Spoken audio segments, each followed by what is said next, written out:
ശബരിമല മകരജ്യോതിക്ക് ഒരുങ്ങി നിൽക്കുകയാണ്. മതമൈത്രിയുടെ സംഗമ ഭൂമിയായ എരുമേലിയിൽ ഇന്ന് പേട്ടതുള്ളൽ നടന്നു. പേട്ടതുള്ളൽ അമ്പലപ്പുഴ സംഘത്തിൻ്റെയും ഒപ്പം തന്നെ ആലങ്ങാട് സംഘത്തിൻ്റെയും നേതൃത്വത്തിലാണ് പേട്ടതുള്ളൽ നടന്നിട്ടുള്ളത്.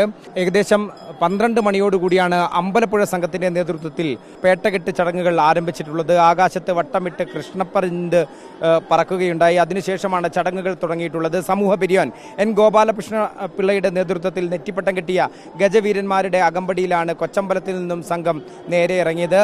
അതിനുശേഷമാണ് വാവര് പള്ളിയിലേക്ക് ഈ സംഘം എത്തിയിട്ടുള്ളത്. വാവര് പള്ളിയിൽ ഗജവീരന്മാരുടെ അകമ്പടിയോടുകൂടി തിടമ്പേറ്റിക്കൊണ്ട് തന്നെ വാവര് പള്ളിയെ വലം ചെയ്തുകൊണ്ട് ഇവർ ഇറങ്ങി. അതിനുശേഷമാണ് വലിയ അമ്പലത്തിലേക്ക് സംഘമായി പോയിട്ടുള്ളത്. നിരവധി ഭക്തജനങ്ങളാണ് ഇത്തരത്തിൽ പേട്ടതുള്ളലിനായി ശബരിമല ആസ്ഥാനത്ത് എത്തിയിട്ടുള്ളത്. അതിനുശേഷം വൈകിട്ട് 4 മണിയോടുകൂടിയാണ് ആലങ്ങാട് സംഘത്തിൻ്റെ നേതൃത്വത്തിൽ പേട്ടതുള്ളൽ തുടങ്ങിയിട്ടുള്ളത്.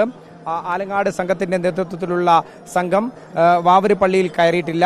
വാവര് പള്ളിയുടെ മുന്നിൽ നിന്ന് പ്രാർത്ഥിച്ച് അതിനുശേഷമാണ് വലിയ അമ്പലത്തിലേക്ക് സംഘമായി തന്നെ പോയിട്ടുള്ളത്. വാവരുടെ പ്രതിനിധിയെയും ഒപ്പം കൂട്ടി വലിയ അമ്പലത്തിലേക്ക് അമ്പലപ്പുഴ സംഘം പോയി എന്നുള്ള വിശ്വാസത്തിലാണ് ആലങ്ങാട് സംഘം പുറത്തു നിന്നും തൊഴുത് അതിനുശേഷം പിന്നീട് നേരെ വലിയ അമ്പലത്തിലേക്ക് പോയിട്ടുള്ളത്. ഏതായാലും ശബരിമല മകരജ്യോതിക്ക് ഒരുങ്ങിക്കഴിഞ്ഞു. നിരവധി ഭക്തജനങ്ങളാണ് എരുമേലിയിലെത്തി പേട്ട തുള്ളിയത്. ഇനിയുള്ള ദിവസങ്ങളിൽ ശക്തമായ സുരക്ഷാ ക്രമീകരണവും പോലീസ് സംവിധാനവും എല്ലാം തന്നെ തീർത്ഥാടകർക്ക് വളരെ സുഗമമായി തന്നെ ശബരിമലയിലെത്തി പ്രാർത്ഥിച്ച് മടങ്ങുന്നതിന് വേണ്ടിയുള്ള സജ്ജീകരണങ്ങളും ഒരുക്കിയിട്ടുണ്ട്.